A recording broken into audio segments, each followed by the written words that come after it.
Ahojte, vítajte pri ďalšom videu. Dnes sa budeme baviť o trošku menších deťoch, a to konkrétne vo veku 2 až 3 roky a o ich jemnej motorike.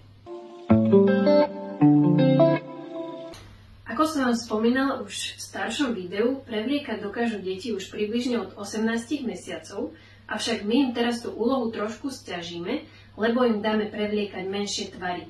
Ja som vybrala takúto húseničku, na ktorú sa navlieka 10 takýchto gorálkov a myslím si, že vďaka tejto paličke to dieťa už v 2 rokoch hrávo zvládne.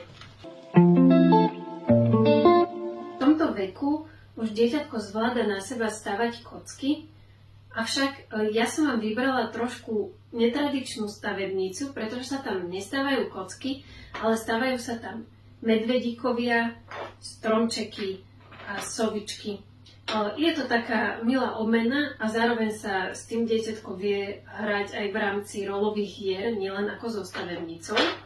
Sú tam priložené aj takéto obrázky, ktoré majú 3 úrovne a teda učia deti stavať podľa predlohy. Avšak v tom veku 2 roky to ešte dieťa veľmi ťažko zvládne, ale môžete mu s tým pomôcť, takže mu to budete slovne komentovať a ukazovať, teda budete si to stavať spolu a neskôr dieťa na to príde aj samé ako na to.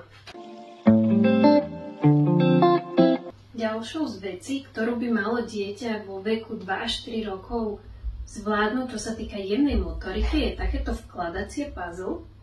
Ale aby to opäť nebolo také jednoduché, tak som vám vybrala rybky s magnetami a dieťa si vďaka tejto údici a tomu, že sa snaží chytiť tú rybku na magnet, zároveň trénuje koordináciu oka s rukou, ktorú v podstate potrebuje pri každej jednej činnosti. Vybrala som vám aj 2 aktivity do vody, ale toto si môžete kľudne pripnúť aj na skriňu. A túto aktivitu som vybrala kvôli pinzete. Pinzeta totižto veľmi dobre posilňuje svaly prstov, ktoré dieťa neskôr potrebuje pre správny úchop. A aktivita je veľmi jednoduchá, rozhádžete dieťaťu buď po zemi alebo po vani tejto krevetky a dieťa ich potom pomocou pinzety vhádzuje do takéhoto sáčku.